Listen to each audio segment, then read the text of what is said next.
SPAK publikoi raportin vjetor për vitin 2024. Përveç arritjeve, aty u renditën edhe problemet me të cilat përballet institucioni. Sipas raportit, SPAK ka paraqitur disa problematika që i ka hasur në punën e saj, të cilat përkthehen në propozime të mundshme për të kryer ndryshimet e nevojshme ligjore, qoftë në ligjin organik 95/2016 për organizimin dhe funksionimin e institucioneve për të luftuar korrupsionin dhe krimin e organizuar të ndryshuar, apo edhe në ligje të tjera të cilët do të ndikonin në cilësinë dhe marrëvajtjen e punës së prokurorisë së posaçme. Problemet me të cilat përballet sot SPAK. Presioni i jashtëm ndaj SPAK-ut nga krimi i organizuar, aktor politik dhe mediatik, i cili cënon pavarësinë e tij kushtetuese dhe efektivitetin në hetime. Ndërhyrjet e jashtme rrezikojnë gjithashtu integritetin e prokurorëve dhe të procesit hetimor. Për të garantuar pavarësinë e SPAK-ut si edhe mbështetje për prokurorët në çështjet të ndërmjetshme, nevojitet një reagim më i koordinuar dhe në kohë të gjitha institucioneve të cilat kanë përgjegjësinë e mbrojtjes së integritetit të SPAK. 2. Vijimi i mungesës së përcaktimit të qartë ligjor në lidhje me statusin e prokurorëve të posaçëm pas përfundimit të mandatit të tyre.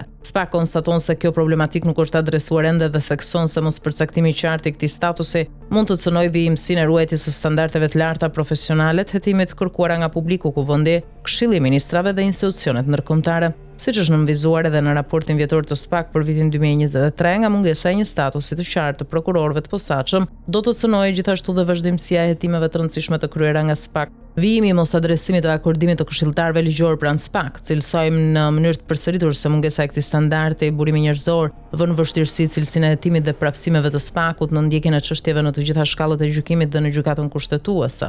4. Vjen ende të mbetet problematik numri ulët i referimeve nga institucionet publike përfshirë policinë e shtetit në lidhje me veprat penale në kuadër të korrupsionit dhe krimit të organizuar. 5. Përfundimi i ngritjes së sistemit të administrimit të çështjeve mbetet një prioritet për SPAK. Sistemi ka një ndërtim modular dhe në dhjetor 2024 ka përfunduar zhvillimi apo ndërtimi i moduleve. Për shkak të përfundimit të projektit mbështetës të ICITAP, ky proces është pezulluar dhe pritet mbyllet brenda vitit 2025 me fonde të BE-s. 6. Ngritja e njësisë së analizës së SPAK që do të shërbejë për të mbështetur hetimet komplekse, matjet e riskut dhe raportimet në kuadër të negociatave me BE-n, Manival dhe raportime në kuadër të strategjive kombëtare të ndryshme, mbetet një sfidë. Bashkëpunohet me ekspertë ndërkombëtar për të përshtatur një model sipas kërkesave dhe funksionimit të SPAK-ut. 7. Vjen të mbetet problematike statusi i specialistit ndërlidhës në sektorin e bashkëpunimit ndërkombëtar dhe hetimit të përbashkëta, i cili trajtohet si nënpunës civil bazuar në ligjin numër 95/2016 për organizimin dhe funksionimin e institucioneve për të luftuar korrupsionin dhe krimin e organizuar të ndryshuar dhe në ligjin 152/2013 për nënpunësin civil të ndryshuar. Kjo situatë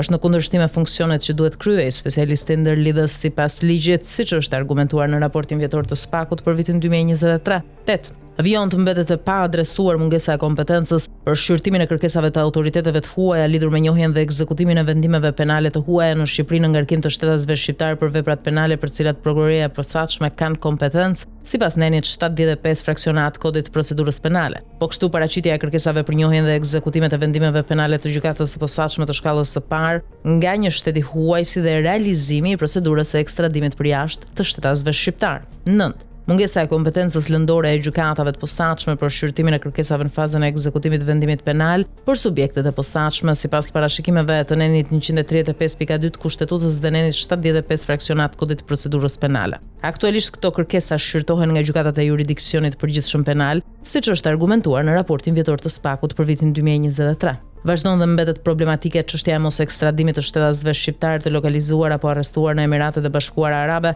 siç është argumentuar në raportin vjetor të SPAK-ut për vitin 2023.